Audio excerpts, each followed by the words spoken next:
Everything y'all niggas do, I don't do. I do the other thing. Everything. Y'all niggas go across the street that way, I'm going up.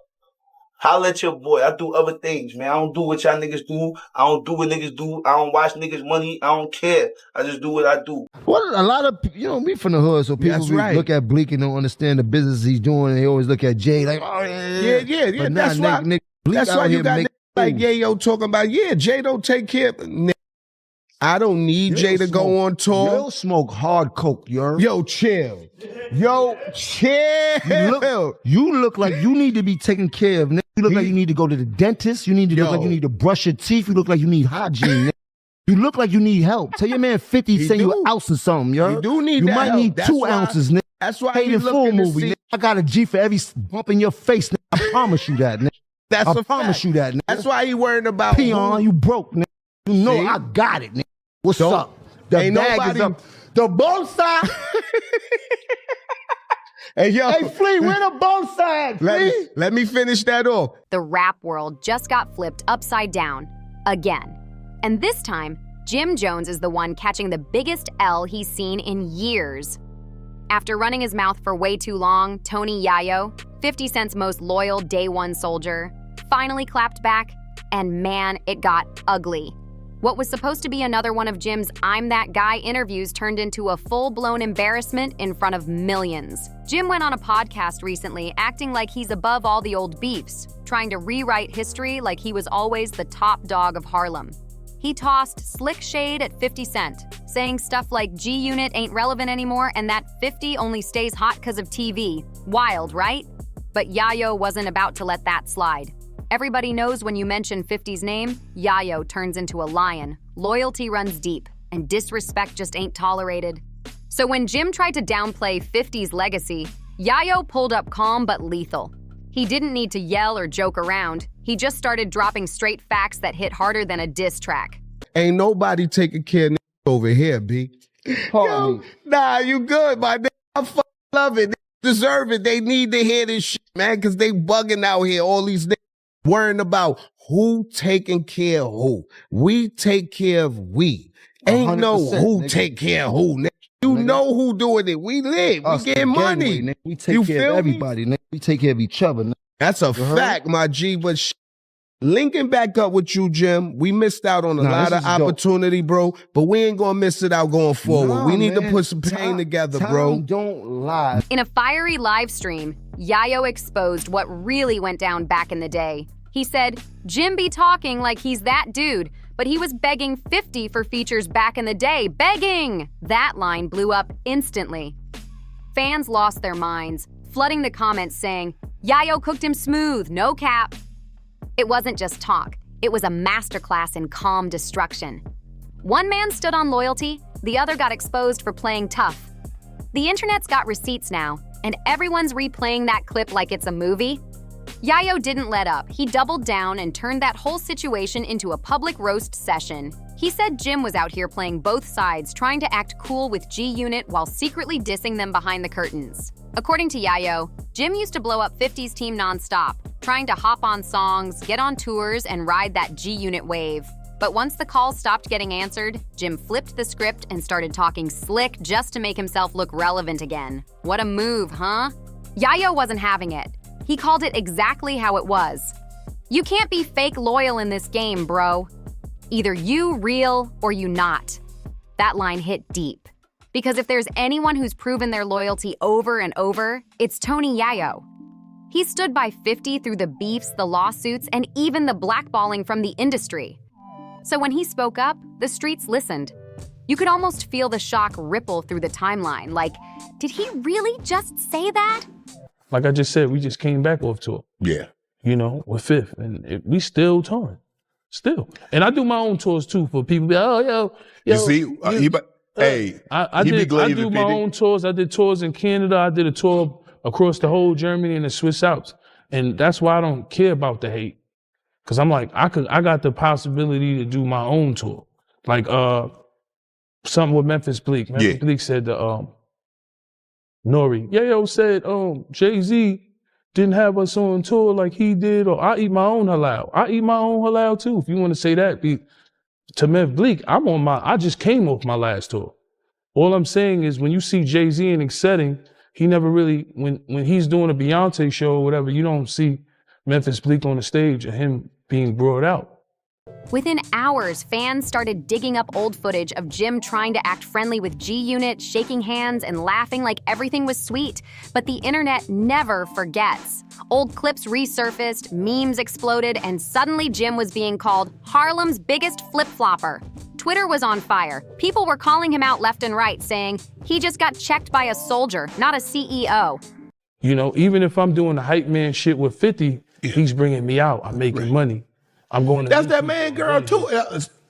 That's it. That's Hov's wife tour. Yeah, that's Hov. Yeah, Hov wife tour. So if Hov, I believe if Hov was out on his own, he would bring Bleek out. There is no need for him to bring Bleek in a situation where it looked like if this was last tour you're talking about with the Cowboy Carter. Right. Yeah. So to me, because I look at Bleek as a loyal guy, like I'm a loyal guy to Jay. But I look at like Fifth. My guy Hervé, one day we had TRL, and it's the young gun that's there. Yeah. And I'm talking to him about it. And Hervé says loud, you don't gotta worry about nothing. You got 50. Jay-Z doesn't do nothing for these guys like 50 does. And Hervé, I think he worked with them too. But he said that to me, and I always stood. That one comment alone sent the whole situation spiraling. What made it even colder was Yayo's delivery. He didn't need to scream or act wild. He stayed calm, confident, and surgical with his words. It was like watching a man who's seen too much to even bother lying. Once that clip of Yayo's rant hit social media, it went viral instantly. Every blog, every fan page, every industry insider reposted it with captions like, Yayo airing out Harlem's finest. The chaos was unreal. Some people tried to defend Jim, saying he earned his stripes, but the majority, they were clowning him hard. The internet said Yayo out-reeled the supposed Harlem hustler, and that's a rough look for Jim, especially for a man who built his whole rep on being the realest out. Tony Yayo might not be topping the charts right now, but one thing about him, his reputation still carries serious weight. This man's name rings bells because unlike most rappers, Yayo actually lived everything he raps about. When Yayo talks, people don't scroll past. They listen. He's never been about fake stories or social media theatrics, and that's exactly why his shots at Jim Jones cut so deep. He look out for help. Oh, word? He said that? I just want to clear that up. Hov don't have to. All right. You know what I mean? All right. Okay. I'm chewing a lie on my own. Right. If Hov look out, I'm telling you, I'll be up there. Right. So when y'all see me out here, that's the Blizzle budget. But back to you, I'm sorry for cutting you off, but I just want to let niggas know Hov don't have to. So, This wasn't just another internet rant. It was a reality check with receipts. During his live stream, Yayo kept it brutally real. He said, I don't got no problem with Jim, but he gotta stop fronting like he that guy. The same dude who used to ask us for connects is now out here talking like he run the city. Stop it! That line alone had the internet screaming. Fans who'd been side-eyeing Jim for years finally felt validated, saying, Yayo just said what we've all been thinking. But Yayo didn't stop there. He hit him with a jab that reopened an old wound. He brought up the Dipset verses, the LOX Verzuz battle. Remember that night? The world watched as Dipset got completely smoked on stage, like painfully bad. Yayo said, we all saw what happened at that Verzuz. Y'all were unprepared. Y'all got embarrassed. Ain't no Harlem boss supposed to go out like that. This the difference between me and other niggas, right? Stack Bundles, one of my favorite rappers in the world. Rest in peace. Rest in peace. Right? Ryan Squad. Rest in peace. Far Rock. Yep. You understand? Jim Jones, he had Stack Bundles, he had Max B. I looked at it like, great. You know, Stack's Bundles had a portion was still in the hood. No disrespect to Jim Jones. Fifth had me in Battery Park. I could walk out that barefoot. Get the socks. See, that's when a nigga love you, nigga. Get the socks, nigga. Sneakers Dior, nigga. But I'm walking out there barefoot. That's when you know a nigga love you, boy. Because he making sure you don't get your shit split. Because you go back to 134, anywhere, Baisley, right, Brooklyn, pew, shit get split. Once I got shit, nigga shot my shit up. Bentleys and all that. Whew. That line had social media in pure chaos. People were laughing, reposting clips, and calling it one of the coldest digs of the year. The truth hurt because everyone knew it was real. Y'all can get that sneaker, just toss that over there. My shit's official. You know what I'm saying? Yo, look, but nigga put me in position. Rest in peace of Stack, but Stack got killed in the project with a Porsche. Yeah. Nigga, come on, nigga, I'm from the hood, nigga. Y'all niggas thought, nigga. I done been around the Black Justice and seen the Preems and all that, nigga. The E-Money bags, all that, nigga. The younger niggas under that. So with everything you saw. Maserati Fox. Real nigga, huh? So with everything that you saw, what would you change? I just pray to God every time I leave the house. But what would you change?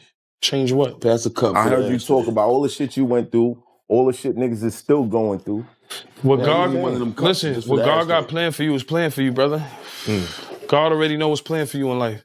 Jim had spent years bragging about being Harlem's general, but when it was time to lead, he couldn't save the squad. The LOX didn't just win, they destroyed Dipset in front of the whole world. God planned for you to come here and spaz on y'all niggas tonight. I spaz? I'm just saying, it was a plan. I mean, I do be on some Hollywood shit in Europe. I gotta stop. Something like, yo, stop talking about Europe. I don't, like, when you come here, you gotta deal with niggas. Don't treat Vlad like that, bro. See how niggas is? See how niggas is, nothing with Vlad. He ain't treat Vlad like this. He ain't treat Vlad like this, When you go And now, with Yayo throwing that failure back in his face, fans started connecting the dots and realizing maybe, just maybe, Jim's tough guy image ain't as bulletproof as he wants everyone to think. Ever since that brutal Verzoos loss, Jim's been on a nonstop mission to rebuild his image. Every few months, he picks a new target: Pusha T, Freddie Gibbs, Drake, whoever's making noise, and throws shade just to stay in the mix. But this time, he messed with the wrong crew. G-Unit might not be dropping hits every week anymore, but their name still holds major weight in the streets, especially Tony Yayo, who's known for speaking raw truth with zero filter. When the live clips dropped and Jim tried to respond, it was clear something was off. Instead of coming back with bars or fire energy, he downplayed it, saying, "I ain't beefing with no washed rappers." But fans weren't buying that act for a second. The comment sections lit up. People were saying he sounded defensive, not confident. Like someone who just got exposed and didn't know how to play it cool anymore. One fan tweeted, "Yayo checked Jim like a big brother checks a loud nephew." Another said, "When a soldier speaks, generals get quiet." Those comments went viral because everyone could feel it. Jim's usual swagger was gone. The damage was already done. In just a few hours, that Harlem boss persona he'd worked so hard to build started cracking right in front of everybody. But here's the real kicker. This whole situation wasn't just about words or internet drama. Yayo's call-out hit deep because it exposed something that mattered more than ego: credibility.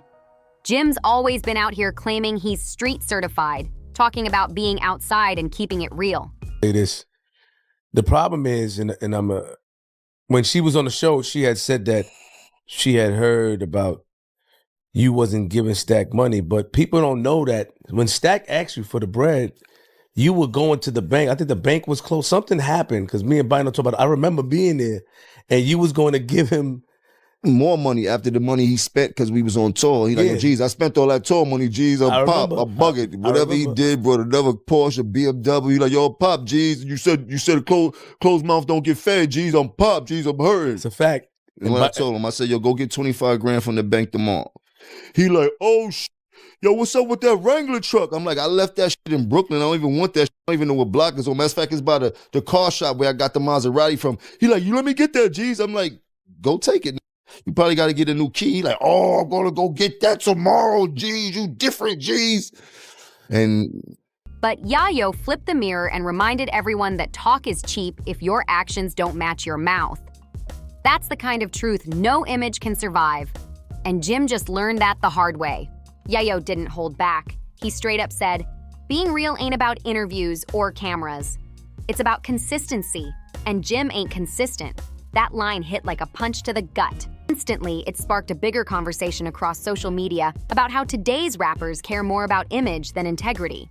Fans started flooding comment sections saying Yayo represents one of the last of a dying breed. A man still loyal to hip-hop's original code: don't lie, don't switch, don't fake it.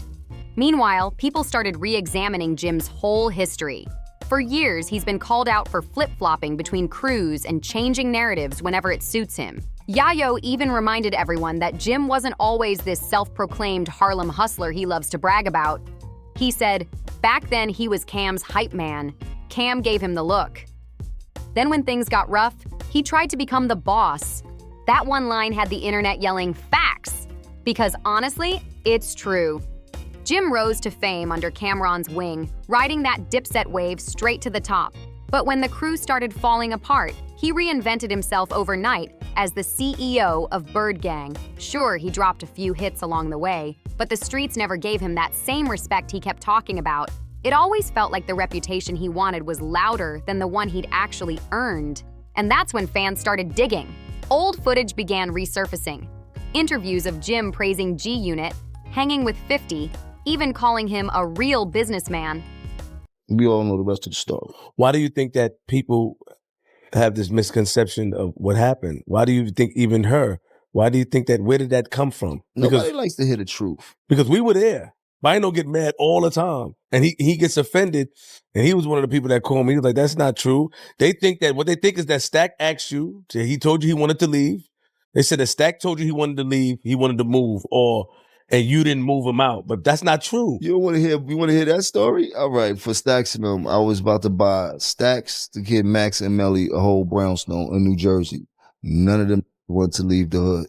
And I was not about to waste my money. And I was what I offered them. I went shopping for the shit and all that type of shit. Yeah, we remember that, right, Bass? We remember that. Shout out to Bass. I remember the conversation. And I'm like, yo, you bugging. You want to, like, yo, you could go to the hood every day, but you're going to be living in Jersey. Like, you're going to be living. Now those same clips were being reposted right next to Yayo's roast, making Jim look two-faced in real time. The internet doesn't forget, and once people sense weakness, they tear it apart piece by piece. It got even messier when other rappers started quietly showing love to Yayo's post. A few OGs dropped likes, others reposted his lines with cryptic emojis, and fans could read between the lines. Yayo wasn't the only one tired of Jim's loud talk. That subtle support spoke volumes. It showed that deep down, a lot of folks in the industry had been waiting for someone to finally say it out loud. Jim's been switching lanes too long, and now the streets are holding him accountable. Jim Jones has always been known for talking slick. He's taken shots at everyone from French Montana to Pusha T, always trying to keep his name buzzing. But this time, the blowback hit hard. Because when you come for Tony Yayo, you're not just picking a fight. You're going up against someone whose reputation is bulletproof.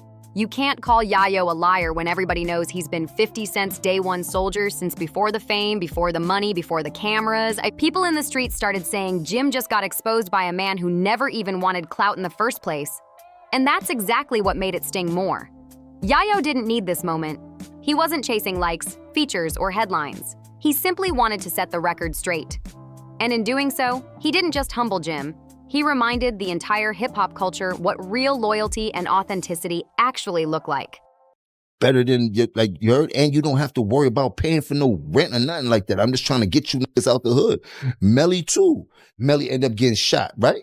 Like none of these would listen, and everything that happened that you know can happen in the hood end up happening and shit like that. You know what I mean? But everything to try to protect them for what I know could have happened to them, I tried. You heard? From getting all of his cars to getting all these, everything.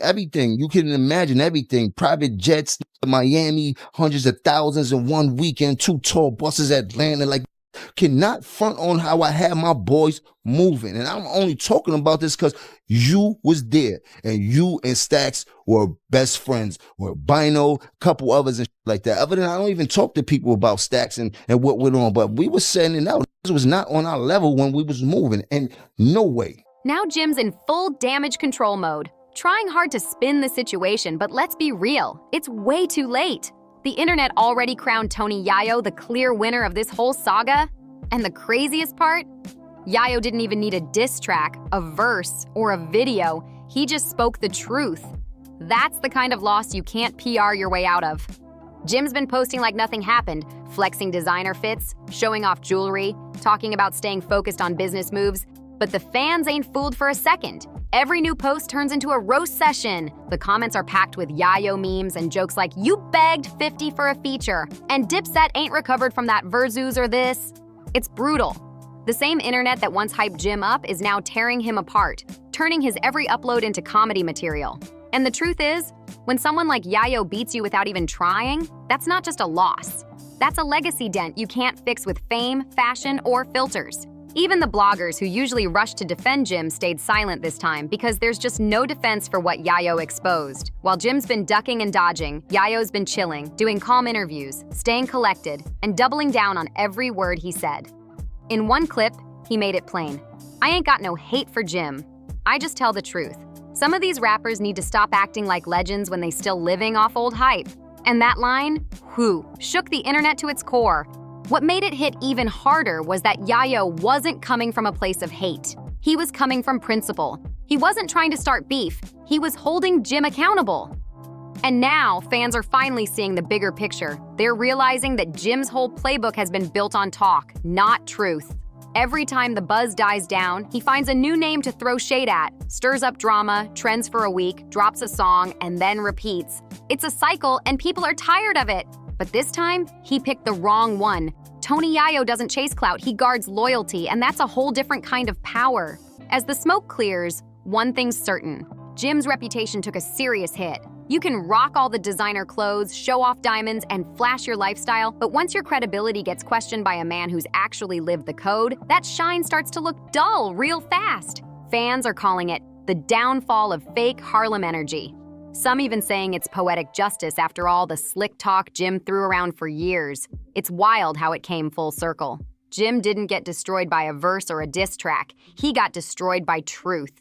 Yayo exposed him for what he is, a loud talker in a game that still respects silence, loyalty, and history. And the craziest part?